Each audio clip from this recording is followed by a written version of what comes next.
The Bangladesh Liberation War was about to be declared. The Indian Army and the Mukti Bahini had increased their defenses, and to make sure that the victory was decisive, it was very important to capture the strategic location of Garibpur and its surrounding areas. Now, why was Garibpur so important? It was because of the road that was running from Jessore to Chaugacha. The Pakistanis were using this road for their supplies of ammunition and ration from Jessore to the Pakistani infantry that was stationed in Chaugacha. To attain this objective, the Indian Army had to cross the river west of Garibpur and secure the town and surrounding areas. The operation was assigned to the 14th Battalion of the Punjab Regiment, supported by C Squadron of 45th Cavalry Armoured Corps. Garibpur was a finger-shaped land protrusion into India, also called a salient.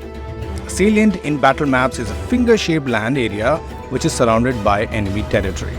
The confrontation on November 21, 1971 marked a crucial moment with both land and air engagements, following heightened hostilities on the India-East Pakistan border earlier that year. To achieve the objective, a silent attack was planned. But unfortunately, on the night of 20th and 21st of November, the recon party was spotted by the enemy, a clash ensued, and thus the element of surprise was lost. But despite the setback, Lieutenant Colonel R.K. Singh ordered the troops to go ahead with the mission as was planned. So by 3 am on November 21st, the Indian Army was able to capture Garibpur after a fierce battle with just 4 companies and 1 squadron. But this was just the beginning of the war, because the main challenge was to be prepared for the counter-attack that the enemy was planning. A recon party led by Captain M.S. Gill on the cold foggy night detected the enemy movement. They spotted Pakistani tanks approaching Garibpur. A message was relayed and the troops were prepared to face the oncoming enemy onslaught. The Indian infantry, armed with RCL guns, secured Garibpur while the tanks moved forward to confront the impending Pakistani charge. The counter-attack unfolded as anticipated, led by the 107 Infantry Brigade and 3 armoured squadron, equipped with American-made M24 Shafi tanks from Jessore. 45th Cavalry Major D.S. Narang was well prepared. He had skillfully deployed his PT-76 light tanks to defend. These tanks were amphibious tanks and had very less armour protection as compared to a main battle tank like the M24 Shafi. The Pakistani assault was stopped in its track by the accurate and lethal fire from the much lighter and inferior PT-76 tanks, as the enemy lost tanks and infantry. Major D.S. Narang was hit and was mortally injured and martyred.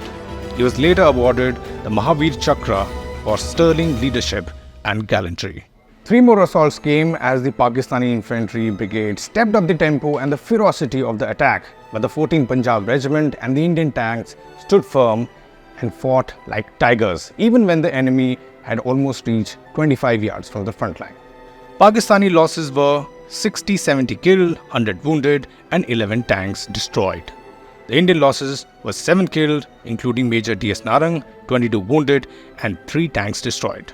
Now, to understand the difference between a battalion and a brigade, well, a battalion consists of around 1,000 soldiers and a brigade consists of 3 to 4 battalions. The enemy now resorted to air attacks as 4 Pakistani F-86 Sabre jets stormed the defences and damaged the ferry across the river in an attempt to cut off the forces. The Indian Air Force was given clearance to intercept the intruding aircrafts.